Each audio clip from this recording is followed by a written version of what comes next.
खाड़ी देशों का आसमान एक बार फिर धमाकों से दहला है। संयुक्त अरब अमीरात यानी यूएई, बहरीन और कुवैत, जो कभी अपनी चकाचौंध और आर्थिक स्थिरता के लिए जाने जाते थे, आज ईरान और अमेरिका इजराइल के बीच छिड़ी एक भीषण शैडो वॉर का अखाड़ा बन चुके हैं।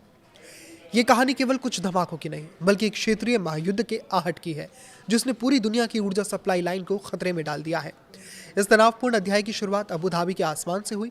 बोरुस पेट्रोकेमिकल्स प्लांट, जो यूएई की आर्थिक रीढ़ का एक अहम हिस्सा है, वहां अचानक हवाई हमलों का सायरन गूंज उठा। अबू धाबी के एयर डिफेंस फोर्स ने मुस्तैदी दिखाते हुए एक बड़े एयर स्ट्राइक को हवा में ही ध्वस्त कर दिया।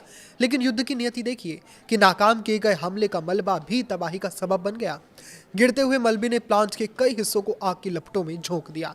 आसमान में काला धुआं फैल गया और प्रशासन को सुरक्षा के मद्देनजर पूरा काम ठप करना पड़ा। मीडिया ऑफिस ने लोगों से संयम बरतने और अफवाहों के डिजिटल वायरस से बचने की अपील की है, क्योंकि पैनिक फैलाना भी इस मनोवैज्ञानिक युद्ध का यानी साइकोलॉजिकल वॉरफेयर का एक अहम हिस्सा है। तबाही का यह सिलसिला यही नहीं थमा। बहरीन, जो अपनी रणनीतिक स्थिति के लिए जाना जाता है, वहां की गल्फ पेट्रोकेमिकल इंडस्ट्रीज कंपनी के ऑपरेशनल यूनिट्स पर ईरानी ड्रोनों ने अंधेरे का फायदा उठाकर हमला किया। ड्रोन की भिनभिनाहट के साथ ही वहां की यूनिट्स आग के गोलों में तब्दील हो गई। हालांकि बहरीन की रेस्क्यू टीमों ने जाबाजी दिखाते हुए आग पर काबू पा लिया, लेकिन इन हमलों ने साफ कर दिया है कि खाड़ी का कोई भी कोना अब सुरक्षित नहीं है।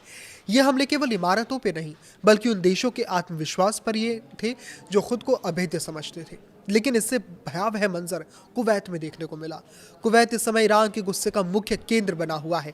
पिछले कुछ दिनों से जारी हमलों ने कुवैत की जीवन रेखा यानी उसके बिजली और पानी के डिसैलिनेशन प्लांट को निशाना बनाया है।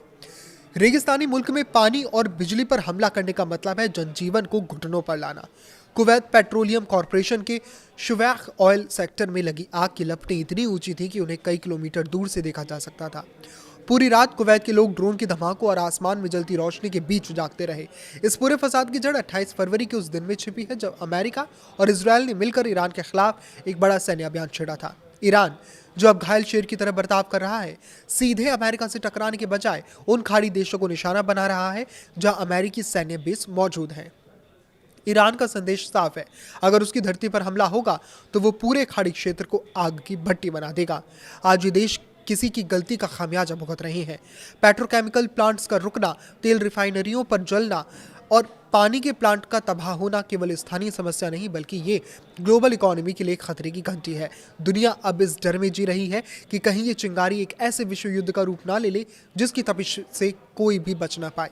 फिलहाल खाड़ी देश अपने जख्मों को गिन रहे हैं और दुनिया शांति की दुआ कर रही है, पर बारूद के इस ढेर पर शांति अभी कोसों दूर नजर आती है। इस पर आपकी क्या राय है, मैं कमेंट करके जरूर बताएं। लाइक करें, शेयर करें और इसी तरह जुड़े रहें। नमस्कार।